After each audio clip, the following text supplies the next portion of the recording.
What's up, everybody? Welcome to Podcast Now. I'm Alex, and in this video, I want to talk about Suicide Squad Kill the Justice League. I feel we kind of have to, right? So we saw it. It was at the State of Play. We did get our promised 15 minutes or so, of new info. I wouldn't say all of it was gameplay, but we definitely got, right, a good indicator of how this game looks like it's going to feel. We got some details that I definitely also want to talk about, right? The supporting it after it launches with playable characters, right? New playable characters, as well as cosmetics, all that kind of stuff. So I want to talk about it. Obviously, this is probably going to be pretty mixed, I assume, in people commenting. Just know, like I always say on this channel, you have whatever opinion you want. I'm not here to judge you. I'll be respectful to you as long as you're respectful to me, and that's all there is. So what's there to say? All right, well, if you just look at the combat, right? One thing I do want to make very clear, and I kind of went back and forth with this when I co-streamed the event, the combat, I don't want to judge too harshly. And most of that reason is because I don't want to get burned, right? There's actually been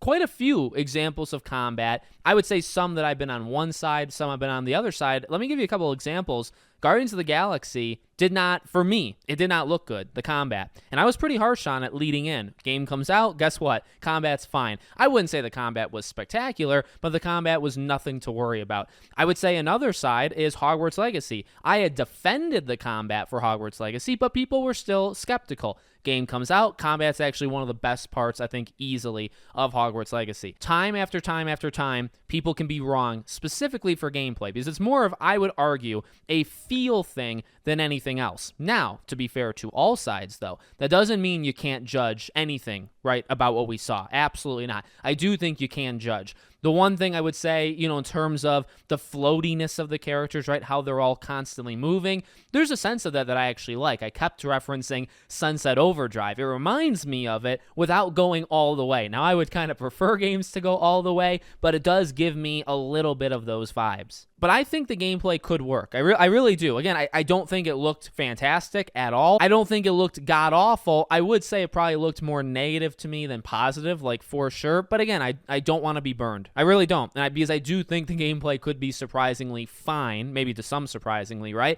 And the one final thing I want to talk about when it comes to the gameplay is playing it with others, okay? We had heard this before, but they had made sure to say it again during the State of Play. Remember, this is a game that you're not meant to play by yourself. In fact, you literally can't. Now, yes, technically, single player, quote unquote, you can play literally by yourself, but the bots play as the other three. So when I say you can kind of play by yourself, but you kind of can't, I guess what I mean is, right, you can play alone, but you're going to have companions. Those other three characters are always going to be there. I think this game flat out would not work if it was just one person in that world, okay? And I think that's kind of the point. I think they kind of built this game with multiple people in mind. So I just kind of want to throw that out there. And that's not that uncommon, right? There definitely are games out there that maybe don't look all that great or all that fun, but you can throw in that. Now, is it cheating, right? Is it kind of like a copping out kind of thing?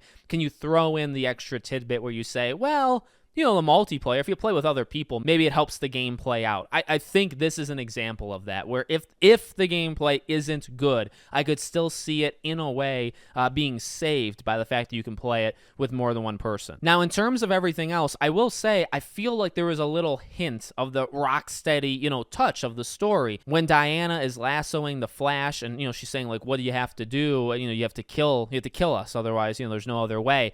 That scene, and you could pick apart, different things, I'm sure, but in terms of a positive, I will say I felt a little Rocksteady magic, right? I still feel relatively confident that the story is going to be good. I think that's something, I don't think you can bank on it. I wouldn't go so far to say that, but I do think, if there's an expectation, well, gameplay is definitely an expectation for these Arkham games of the past, but also the story. I mean, we kind of expect a certain bar of storytelling quality, and I think you can see it. I don't think it's all that consistent, which is maybe an issue, but I do think it's there, like 100%. And again, and you have that, you have the story and the kind of the dialogue and all that stuff, and then you have the gameplay, which is about as far as you can get away from the Arkham games, and that's, again, pretty difficult to judge, at least right now. Now, in terms of the aesthetic, in terms of the, live service-y kind of things, like I said in the beginning of this video, so they mention playable characters, they mention all that kind of stuff. They also, by the way, threw in that throughout your journey, one of those kind of cliche lines, right? Throughout your journey, you'll meet other,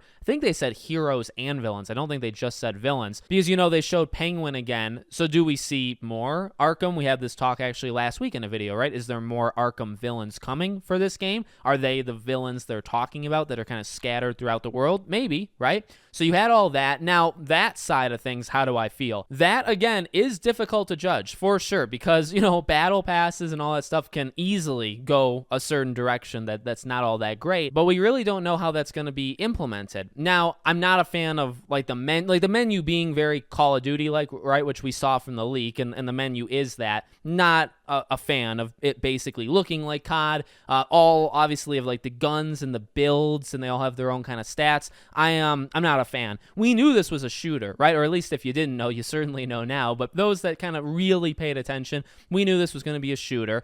I don't know. I'm just not into that stuff. I'm not going to lie to people. I'm not into those kind of menu looks, all those different builds of the guns. That's not me. And I do think that's going to, maybe that it attracts a different audience, an audience that was never into the Arkham games. I'm sure it probably will. But it also, I do think, pushes away a lot of people that have already been with the franchise. I truly believe that. I don't think some people are going to be able to get over a thing like that, right? So I would say that would be a pretty big negative for me. And then just the idea of supporting this game long term. Look, this really does seem to be their Marvel's Avengers, right? DC, their version of Marvel's Avengers is Suicide Squad Kill the Justice League. So the same questions will come out and the same worry, right? I've said it before. I think what's kind of sad, but also kind of earned in this field for this game is you got to prove yourself. I don't think there's many guarantees. I don't think people are going to give you, not just for this game, maybe for any game, the benefit of the doubt. When you're working with battle passes and cosmetics and all this stuff, yes, you can do it well, and they actually have in the past. They also have a long history of doing season passes that are extremely, $60, right, or $50 for a Batman Arkham Knight. Now, you can argue if they kind of came through, and I think a fair amount of people would say what they did for the DLC, it was worth the price. So you can go back and forth, but that is something to remember, right, that they have done some of this stuff before, or this isn't all that foreign to them. But because you're living in this world, I don't think it's all that unfair to at least have a little bit of worry, to be a little distance from. I really don't think that's all that crazy, right? When you have a game that you have the base game, but it's going to be supported long term, there's going to be more characters added. They're going to constantly be giving out skins and stuff. And, this game is built with skins in mind, different weapons, different attachments, all that kind of stuff. All right, well, you have that kind of DNA in there. I think you have to prove it to people. I don't think it's the other way around. I don't think you get the benefit of the doubt for a game like that. I think you have to prove to people why this isn't going to go south, because a lot of games do go south that are like this. So, look, I'm still getting it. Okay, it's a day one buy. You can add me on PlayStation. You can add me on Xbox, and we will play the game together if you want. I'm all for it, right? This is not me giving up on the game. This is not me saying the game is going to be trash. But there's a lot of worrisome signs here. I would not say the game looks great in any way, to be flat out honest with you. I'm going to give it a chance because it's Rocksteady, because I cover it, because obviously I'm going to give it a chance. I don't really know what else to say about it, right? But I'm not absolutely thrilled with it, and I'm definitely going in with more concern or reservations, let's say, than I want to, for sure, right? I'd rather go into the game not all that worried. I am pretty concerned about it, but I don't really think that's unfair. But you know what? It's just my opinion. Let me know your opinion in the comments. Make sure you guys are subscribed, bell icon turned on, and I hope to see you all on the next one.